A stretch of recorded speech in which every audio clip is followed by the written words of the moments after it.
admiración en lo que estamos haciendo en el Ministerio a través de los recursos del programa de apoyo a la reforma por poner a andar, por activar esos incentivos a la calidad. Le contaba al doctor Portocarrero antes de comenzar brevemente que le di muchísimas vueltas a esta presentación. Pasé por una presentación densa de toda la teoría de incentivos y después recordé que esa ya se las presenté a ustedes hace 4 años. Pensé entonces en una presentación de aplicaciones de esa teoría de incentivos a los modelos de sistemas de salud y dije, caramba, esa la di hace 3 años. De ahí pasé a cómo los instrumentos específicos de los incentivos de calidad y me dije, esa la di el año pasado. Entonces, este año, además de la preocupación constante de no repetirles a ustedes la presentación y aburrirlos, me dije, ¿qué es lo que yo creo que este público espera de mí? Lo que yo interpreto, y ojalá no me equivoque, es que lo que ustedes necesitan oír es un pequeño recorderis de esa teoría de en qué creemos y por lo tanto a qué le estamos trabajando. De ahí la frase de breve descripción, pero más que todo, ¿qué está haciendo el ministerio y qué está haciendo esta señora con todo ese pocotón de plata de crédito externo, porque el que todos nosotros vamos a tener que pagar después, como es el programa de apoyo a la reforma, para construir todos los mecanismos que se requieren y de los que ustedes todos me hablan en las diferentes oportunidades que tenemos de conversar sobre el desarrollo del sistema, que se tienen que dar para que un conjunto de incentivos efectivamente opere. Y eso es a lo que voy a dedicar mi charla en esta presentación de hoy. Muy brevemente entonces, ¿qué son los incentivos a la calidad concretamente en salud? Es aquel conjunto de acciones, es ese sistema que permite, que estimula y que retribuye o castiga, me faltó decir, que retribuye una buena acción de salud y que castiga una no calidad, o sea, que desalienta el comportamiento inadecuado de cualquier índole. Quiere decir que es el sistema que promueve en todas las acciones la calidad y desestimula la no calidad. ¿Qué es un incentivo a la calidad en salud y cómo opera? Este dibujo, que tiene unas breves adaptaciones, pero que es originalmente de Patricia Gómez de León y de Diana Pinto, de los primeros informes del programa de garantía de calidad y del sistema de incentivos. Este dibujo, en esencia, dice lo siguiente: hay 3 grandes actores objeto de ese sistema de incentivos. Por un lado, el usuario, que debe ver mejoradas sus condiciones de salud en el conjunto, como resultado de su interacción con el sistema. Una serie de entes de control y una serie de entes rectores, ahí los llamé básicamente solo los entes de control, que tienen por objetivo asegurarse de que se dan unas condiciones generales y de que se desalienta por medio de unos incentivos de castigo legales principalmente, o de reglas del juego, como es la reglamentación, la regulación, las leyes, en el caso de los entes rectores, y por último, unos agentes que en este caso son principalmente todas las promotoras y todos los prestadores, siendo ese un gran título, sobre el cual queremos que esos incentivos actúen. Del lado del usuario y de los agentes tenemos 2 tipos de incentivos. Esto es un reporte de la literatura que dice que son los de prestigio y los económicos. ¿Qué sucede con los económicos? Cuando hablamos de los económicos estamos pensando en que los usuarios efectivamente buscan siempre aquel agente que le ayuda a obtener su máximo beneficio, en este caso mejorar sus condiciones de salud y por supuesto la de todos sus dependientes y toda su familia. Al existir en un sistema como el nuestro, un usuario en capacidad de escoger su promotora y de escoger su prestador, y ahí es donde ustedes me van a decir que no todo es tan bonito como la teoría, pero existiendo un dibujo y un modelo elegante que yo les pueda traer, partamos de ahí. Entonces, el usuario demanda servicios de mejor calidad, mejores servicios de promoción, escoge mejor su EPS, mejores servicios de prestación, y esa EPS y esa IPS recibe entonces mayores ingresos. Ese es el incentivo económico. El incentivo de prestigio, que opera también sobre el usuario, pero que ha reportado la literatura, que tiene un efecto directo sobre la gente, también es cuando a una gente, llámese nuestra EPS o nuestra IPS, es reconocido públicamente como una institución que presta sus servicios en condiciones de mayor calidad. O sea, me repito, nuevamente la mejora de las condiciones de salud de la población. Entonces, reporta la literatura, los agentes, principalmente los aseguradores y los hospitales en la literatura, responden rápidamente entrando en unos ciclos de mejoramiento. Existen, por lo tanto, en resumen, tres tipos de incentivos. El económico: los usuarios van donde los servicios son mejores y por lo tanto le tienen mejores ingresos a la gente. El de prestigio: el agente responde a que le reconozcan su mejor calidad o a competir con aquel que quedó de primeros cuando yo quedé de tercero o de quinto en cualquier ranking.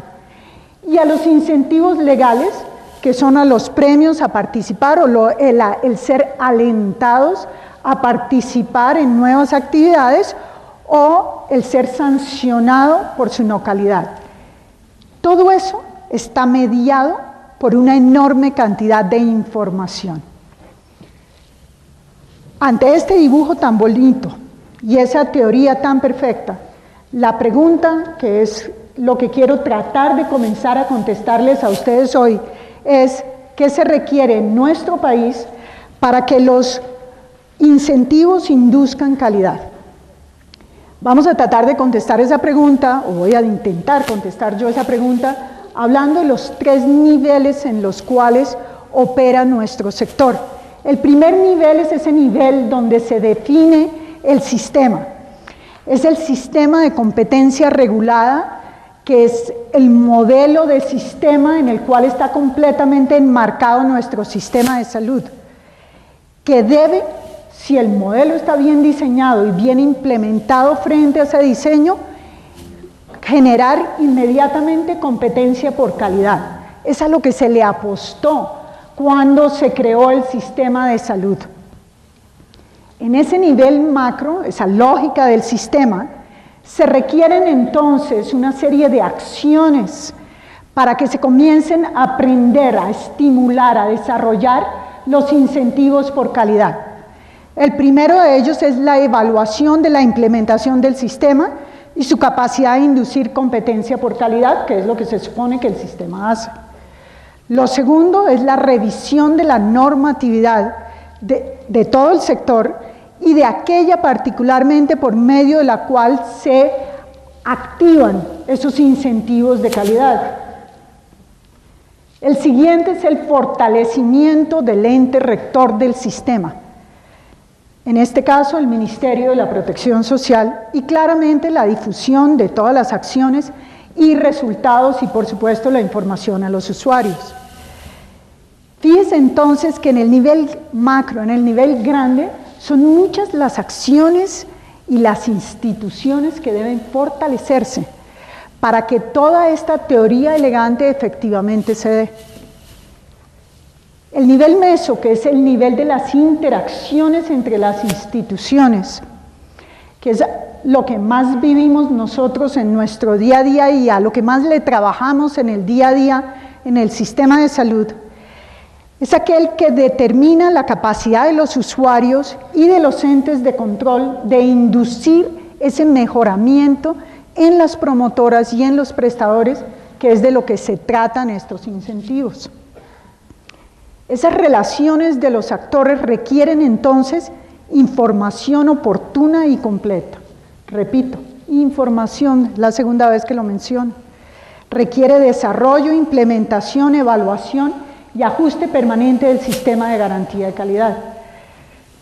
Ustedes, que probablemente son unos asistentes frecuentes a este foro y que eso lo que refleja es su interés en el sistema de garantía de calidad y en el mejoramiento de la calidad de los servicios que prestan sus instituciones, y que además ya oyeron a la doctora Blanca Elvira presentarles tanto el estado de avance, la implementación del sistema, como el de la política, tienen perfectamente claro la importancia del segundo. Así que yo voy a hablar muy poco de él, pero es central, esas son las dos grandes acciones en el nivel meso, que es en el nivel de las interacciones entre nosotros. Hay un nivel micro, que es al que se dedican principalmente todos ustedes, y la Dirección General de Mejoramiento de la Calidad del Ministerio, y principalmente el programa de crédito de mejoramiento de las redes de instituciones hospitalarias, que es el de generar capacidad de respuesta en esos agentes, las EPS y las IPS, para que ante una serie de incentivos efectivamente se mejore. ¿Eso qué requiere? Requiere coherencia en las políticas de prestación de servicios, como les presentó inmediatamente antes la doctora Blanca Elvira. Requiere coherencia en las políticas de manejo de las instituciones públicas. Requiere el mejoramiento y el continuo soporte y apoyo de los recursos humanos en salud. Requiere un trabajo coherente, y aquí la palabra consistente es coherente, en el manejo de tarifas, etcétera, todas las demás políticas que impactan directamente sobre la capacidad de respuesta de una institución. Pero requiere también en las instituciones a su interior, y eso es algo que probablemente ustedes pueden enseñarme a mí, que por eso solo lo voy a mencionar ahora, un modelo de gerencia coherente, un sistema de recursos humanos que sea consistente con toda la misión y el direccionamiento institucional, modelos de mejoramiento, capacitación y asesoría disponibles. Si toda esa es la teoría, entonces, ¿qué estamos haciendo nosotros en el ministerio y para qué se usa ese pocotón de plata, de recursos en dólares de créditos, que realmente contribuya a que se den estas circunstancias y que se cumpla con esos requerimientos? Entonces, ¿qué estamos haciendo nosotros?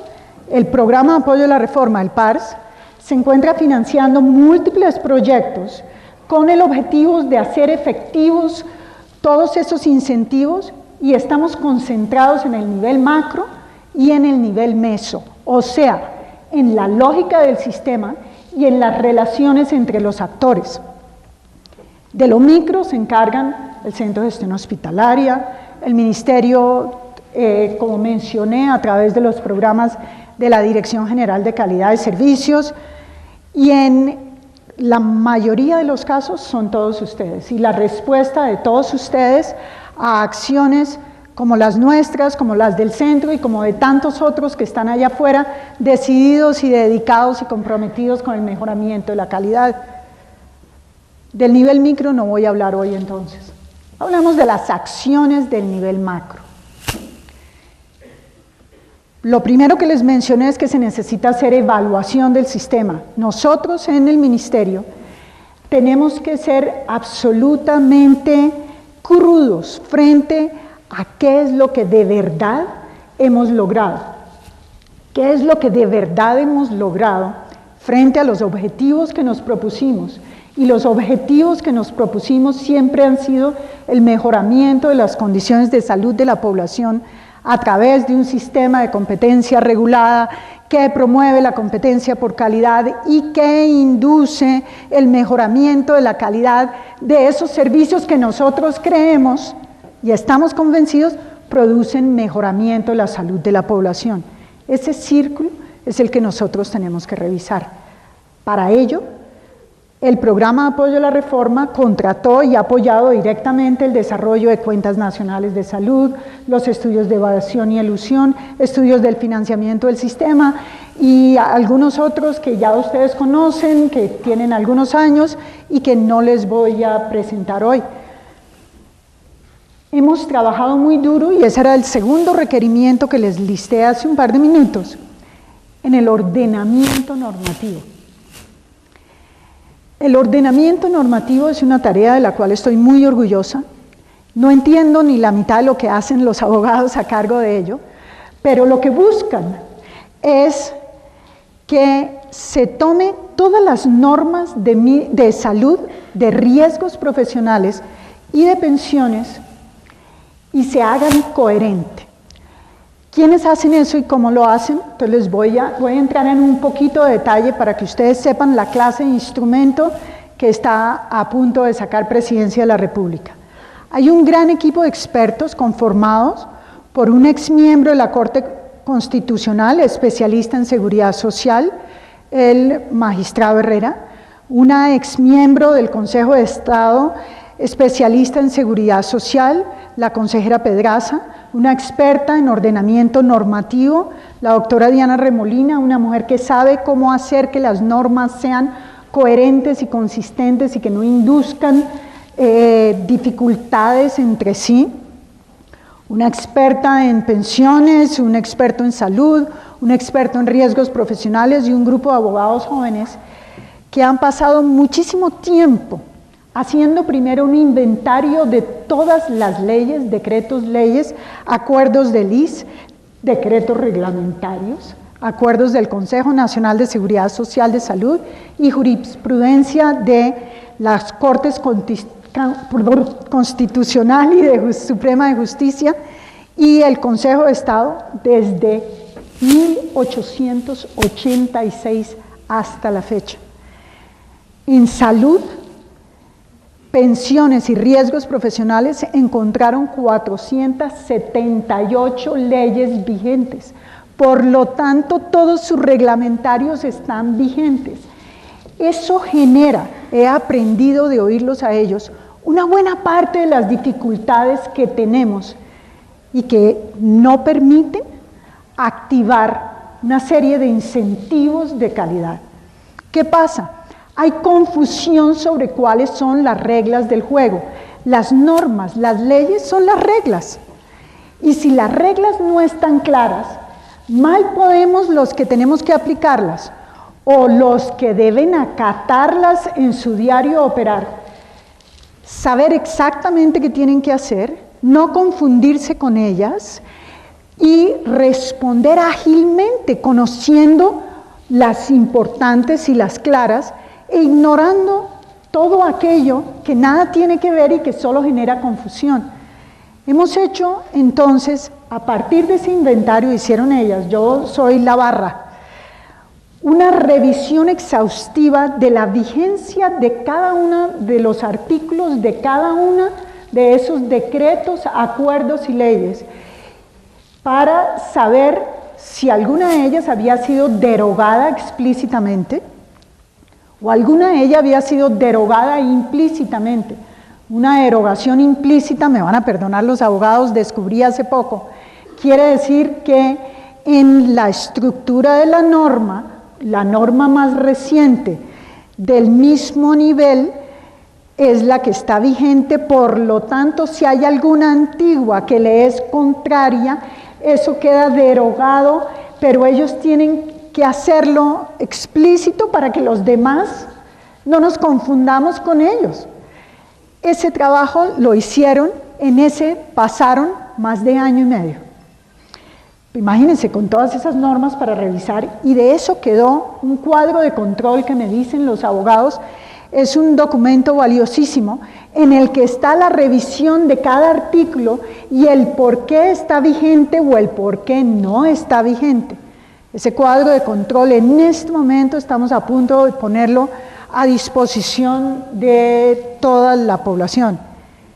Cogieron, en este caso, la doctora Diana Remolina y la doctora Dolly Pedraza, y se sentaron y crearon entonces una estructura para armar todos los artículos de todas esas normas que quedaron vigentes. Son más de 7.800 artículos en pensiones, riesgos y salud. Para decidir dónde va un artículo, entonces hicieron un orden, imagínense un gran árbol como un índice que se va ramificando en sus capítulos y subcapítulos, y eso produjo 5 libros, un libro de salud, un libro de pensiones, un libro de riesgos profesionales, un libro de normativa de salubridad, eso que antes llamaban la salud pública, y un libro específico de todo el manejo sancionatorio y administrativo. Y fueron entonces, para después asignar cada uno de esos artículos, de esos 7.000 y picos que están vigentes, entonces tuvieron que asignarle a cada artículo un nomenclador que le daba como una especie de título de qué era, a qué se refería ese artículo. Este árbol y la inclusión y la definición de los nomencladores lo revisaron y lo trabajaron por horas al infinitas esos expertos, y terminamos entonces con un borrador para nosotros de decreto, para la academia, y entiendo que así va a ser tratado posteriormente, como una gran compilación, son 3 tomos en AZs, de todos los artículos vigentes de nuestro sector. Y después de eso, y estamos ya en el último paso, se revisó el borrador de decreto desde el punto de vista jurídico, económico, político. ¿Eso qué quiere decir? Se sentaron los chachos de Hacienda con los chachos de Presidencia, con los chachos del Ministerio, y resolvieron, esto sí está bien así. Y al decir los chachos me refiero a las personas que necesitan asegurarse de que la técnica jurídica, no estoy hablando de nosotros los técnicos de salud o de los técnicos de pensiones o de riesgos profesionales, hablo de los técnicos jurídicos, se aseguran de que desde el punto de vista jurídico los artículos quedaron bien escritos, bien ordenados en los diferentes ministerios, las oficinas jurídicas de los diferentes ministerios, incluyendo por supuesto el Ministerio del Interior y de Justicia, que es el encargado de este tipo de trabajos, y como les decía, Hacienda, nosotros y Presidencia de la República, y en este momento lo están revisando en Presidencia de la República para la firma del señor presidente y expedición próxima, espero, después de 2 años y medio de estar trabajando, del decreto único de salud, pensiones y riesgos profesionales. De esa manera, pienso yo que estamos promoviendo el ordenamiento, la claridad, para que tanto los entes de control sepan qué norma aplicar, como los entes rectores sepan cuáles son las reglas del juego entre las cuales estamos operando, y ciertamente que los agentes, todos aquellos que están aquí sentados, las promotoras, los prestadores, sepan entonces cuáles son las reglas que les aplican y a partir de ellas cómo mejorar los servicios a sus usuarios. Ese trabajo me encanta, creo que nos va a ayudar muchísimo. Hay otro trabajo del que ustedes saben muchísimo más que yo, porque ustedes lo hacen todos los días. Yo me sé muy bien la teoría y a eso nos dedicamos mucho tiempo desde el Centro de Gestión Hospitalaria, y es quizás una de las lecciones más importantes que he adquirido de los años en el Centro de Gestión y ahora de estos 4 años en el gobierno. Y es que toda esa teoría elegante que un académico o un investigador como yo les puede presentar con mayor o menor elocuencia, no tiene sentido si no hay unas instituciones fuertes, claras, bien direccionadas, que puedan efectivamente ponerlas a funcionar. Convencidos de eso, y a pesar de la alta impopularidad que un proceso de fortalecimiento de las instituciones estatales tiene, porque no les voy a decir que eso ha sido fácil, hemos desarrollado en el Ministerio, con el apoyo y el respaldo incondicional del ministro y de los viceministros, un programa de fortalecimiento del ministerio que ha sido contratado en su gran mayoría por el programa de apoyo a la reforma. Tiene primero una propuesta de ajuste organizacional a partir de una acción de direccionamiento estratégico y de mejoramiento de los procesos, tema que todos ustedes conocen muy bien y en el que contamos con la buena fortuna de que en una licitación pública muy dura lo ganó un consorcio del Centro de Gestión Hospitalaria con la Universidad de los Andes. Hemos hecho también un trabajo de mejoramiento de la cultura organizacional, que lo llamamos la exposición del aprendizaje o expo aprendizaje del Ministerio de la Protección Social, del cual les voy a hablar un poquito más. Hemos generado una estrategia educativa de gerencia social para todos los funcionarios de la protección social, todos los que están en nuestro ministerio y nuestras entidades en todo el país, por medio de un convenio con el Instituto de Desarrollo Social del BID, el INDES, y con el respaldo y el apoyo de 5 grandes universidades del país. Y estamos haciendo fortalecimiento de los procesos del régimen subsidiado en los entes territoriales, nuevamente una estrategia de fortalecimiento de las instituciones en su proceso allá afuera, porque sin ello mal podemos tener instituciones que efectivamente entiendan su rol y hagan su trabajo de tal manera que generen en ustedes, todos los agentes, el incentivo de mejorar. El direccionamiento, muy brevemente, del ministerio, ¿de qué se trata? Es la implementación de una estrategia de desarrollo organizacional para el direccionamiento estratégico del ministerio con los métodos de desintegración de los que van a oír hablar ustedes durante este foro, dirigido especialmente a los despachos del ministro, las oficinas del ministro, los viceministerios, la Secretaría General y las direcciones generales. Esos sentados en el salón de reuniones del ministro, solamente los que tenemos el cargo somos 32.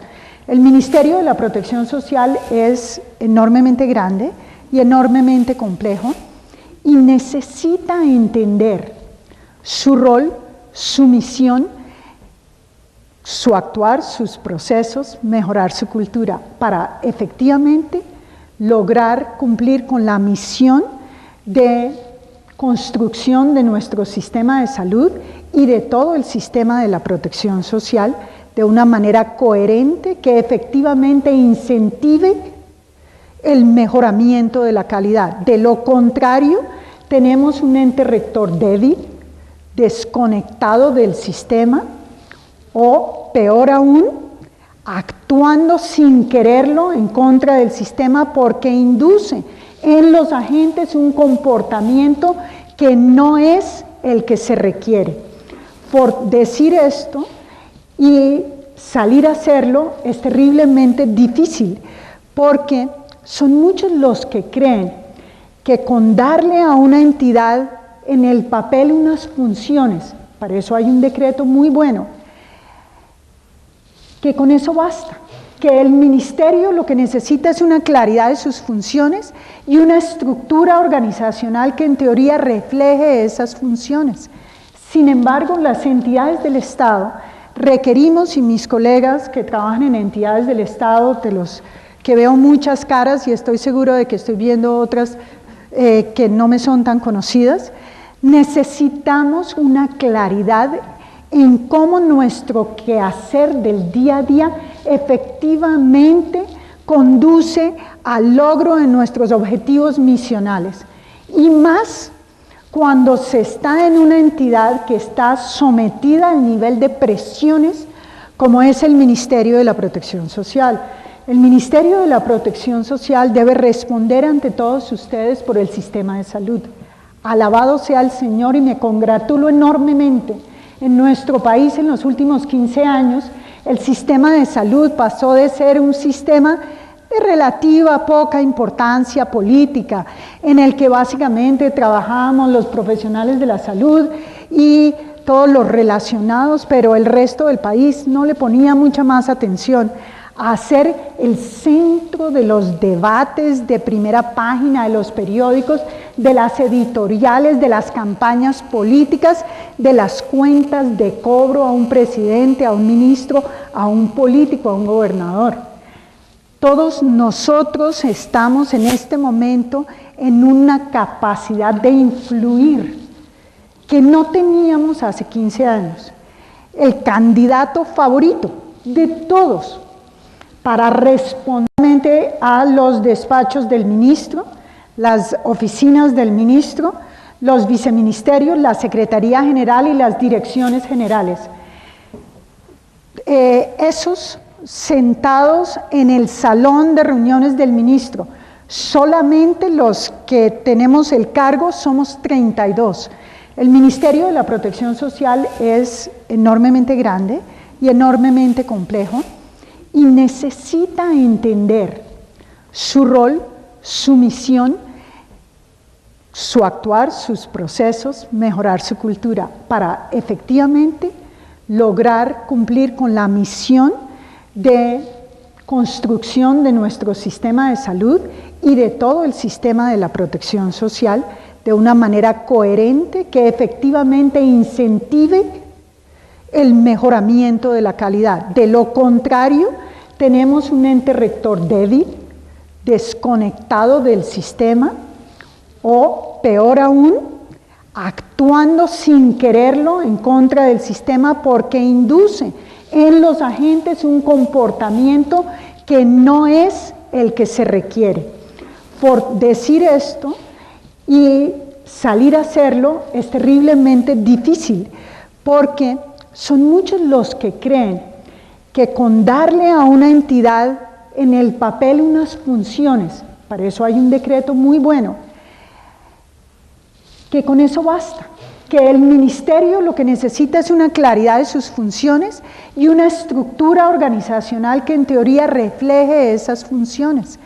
Sin embargo, las entidades del Estado requerimos, y mis colegas que trabajan en entidades del Estado, de los que veo muchas caras y estoy seguro de que estoy viendo otras que no me son tan conocidas, necesitamos una claridad en cómo nuestro quehacer del día a día efectivamente conduce al logro de nuestros objetivos misionales.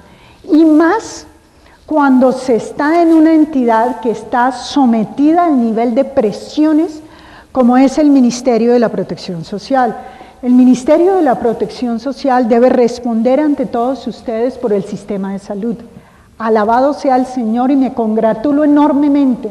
En nuestro país en los últimos 15 años el sistema de salud pasó de ser un sistema de relativa poca importancia política, en el que básicamente trabajamos los profesionales de la salud y todos los relacionados, pero el resto del país no le ponía mucha más atención, a ser el centro de los debates de primera página de los periódicos, de las editoriales, de las campañas políticas, de las cuentas de cobro a un presidente, a un ministro, a un político, a un gobernador. Todos nosotros estamos en este momento en una capacidad de influir que no teníamos hace 15 años. El candidato favorito de todos para responder de cobro a un presidente, a un ministro, a un político, a un gobernador. Todos nosotros estamos en este momento en una capacidad de influir que no teníamos hace 15 años. El candidato favorito de todos para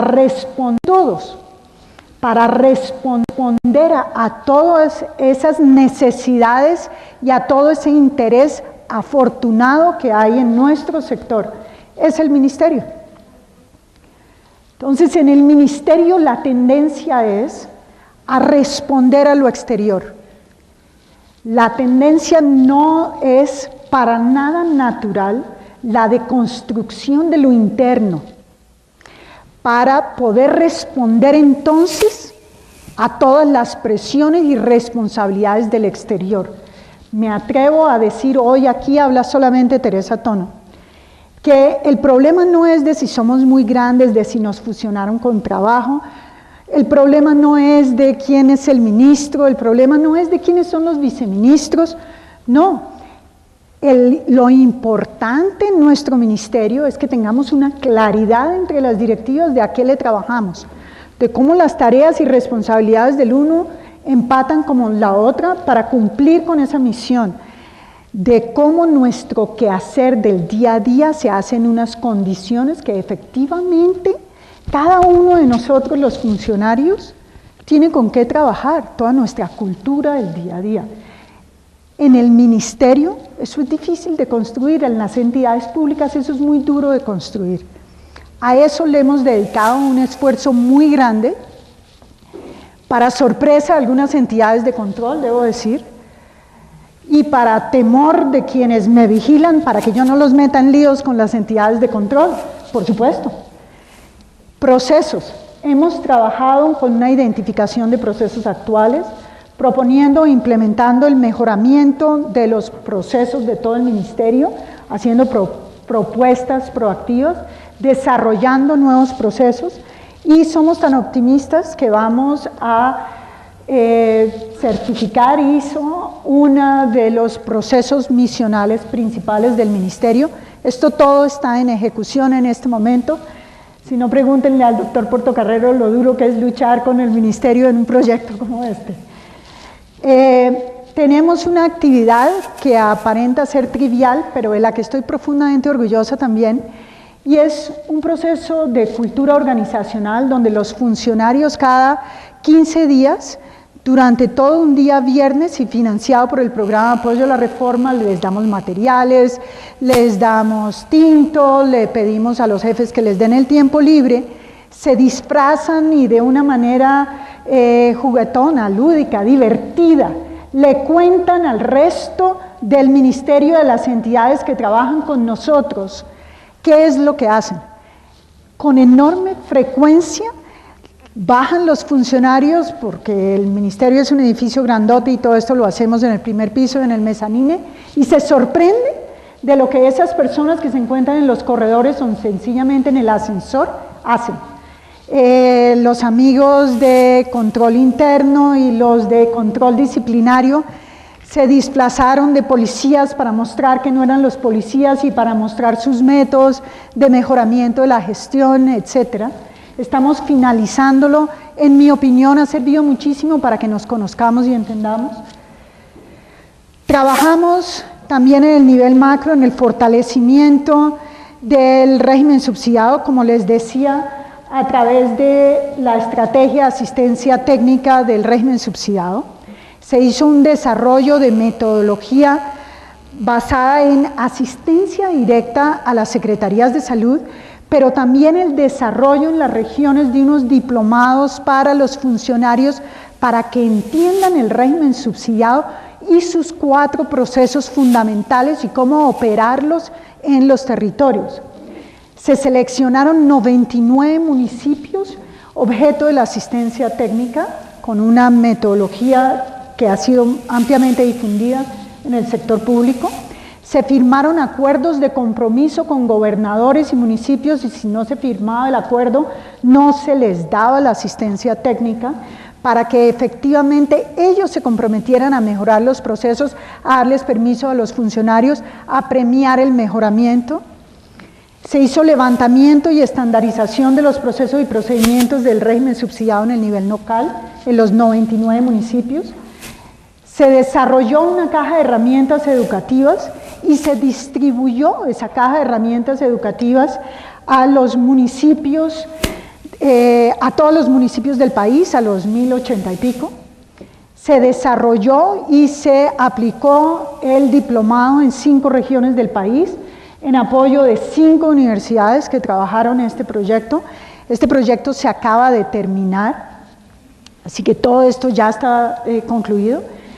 Se implementó la asistencia técnica en cada uno de los 99 municipios, se midió el antes y el después, y se sacó una página web que se llama Derecho Asegurado, los invito a que la miren, dependiendo de la página web del ministerio, se llama derechoasegurado.net, muy divertida a partir de la caja de herramientas, y nos hemos llevado una sorpresa muy positiva, y es que ha sido tan bueno el modelo que es el resultado de una intervención muy proactiva del viceministro de Salud, que siento que no esté hoy aquí oyéndome para llevarse su crédito, porque él ha promocionado y ha vendido esto en todos los municipios y ha puesto un enorme entusiasmo, y al punto que hoy tenemos una solicitud de la Conferencia de Gobernadores y de la Asociación de Alcaldes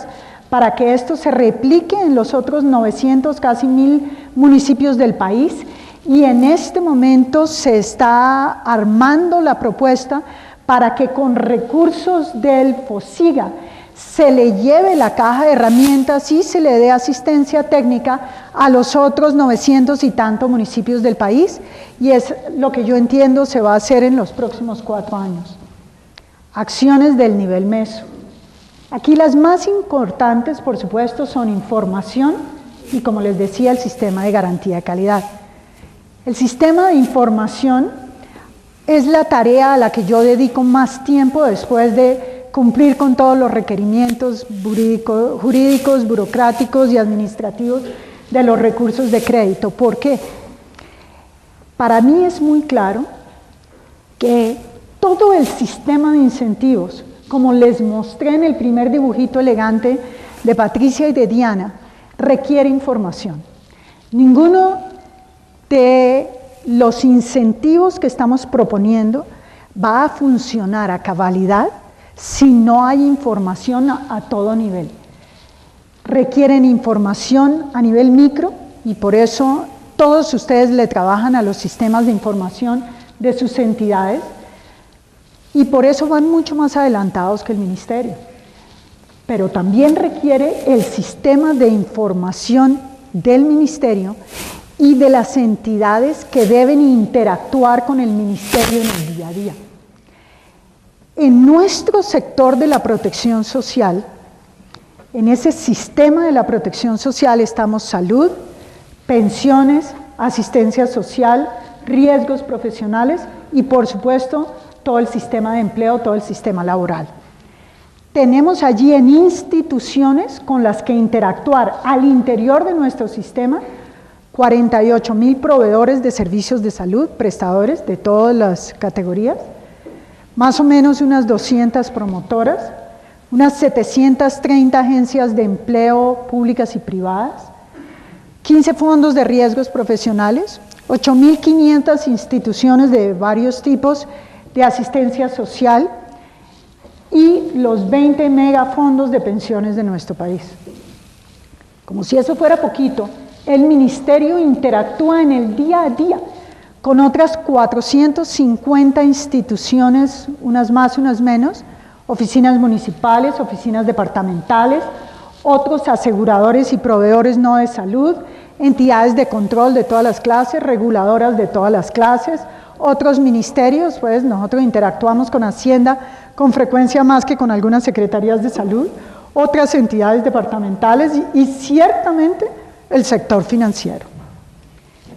Toda esta interacción y todo este intercambio de información se hacía en las páginas web, en las páginas de Excel, en las hojas de Excel de los funcionarios del ministerio o de las otras entidades.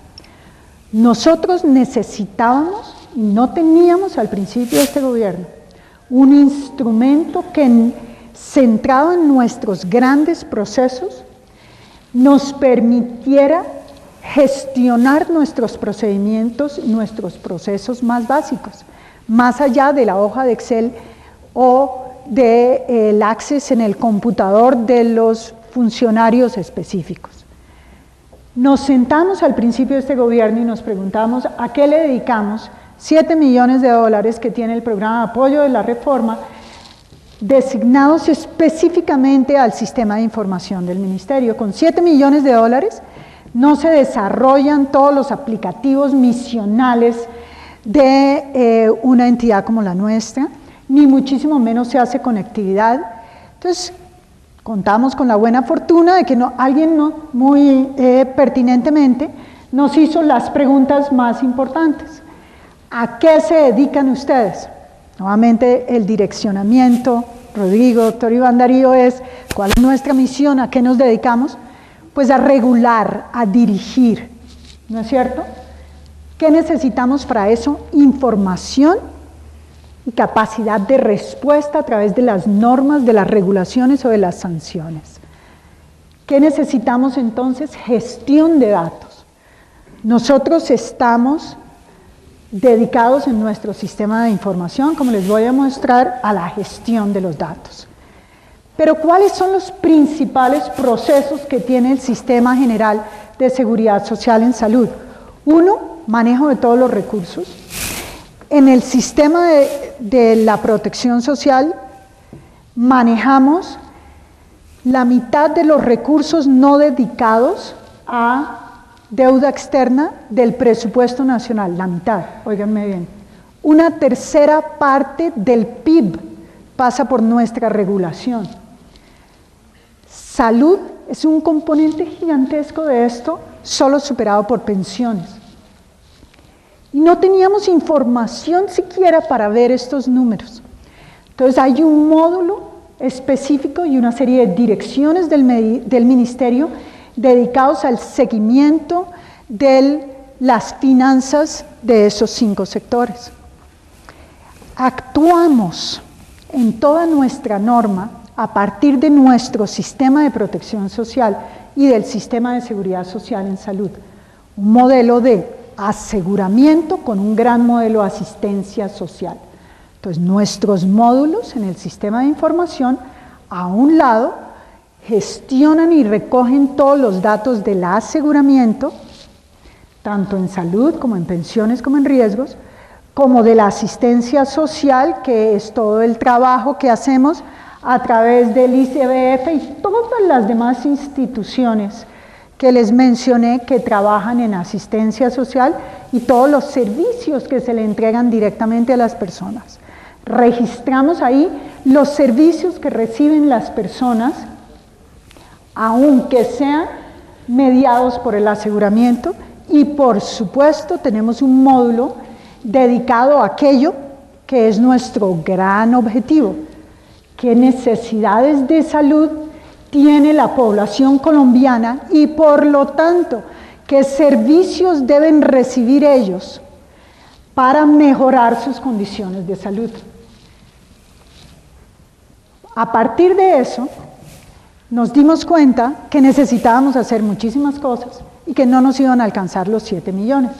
Entonces hicimos un diseño grande, dedicamos los 7 millones al primero de esos proyectos de desarrollos de sistemas que les menciono ahí, y a todo lo demás lo llamamos el SISPRO, el Sistema Integrado de Información para la Protección Social.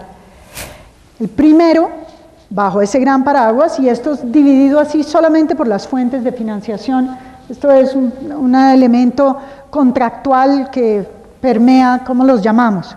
Está entonces el sistema de información, que es el gestionador de datos, se los voy a mostrar, el registro único de afiliados, todo el aseguramiento, la planilla de pago integral de aportes, que algunos de ustedes ya utilizan, el fortalecimiento tecnológico del régimen subsidiado, que les dije que para nosotros es fundamental, pero que de nada nos sirve ir a trabajar los procesos en los entes territoriales si las bases de datos de afiliados al CISBEN y de afiliados y de reconocidos, censados por el CISBEN y afiliados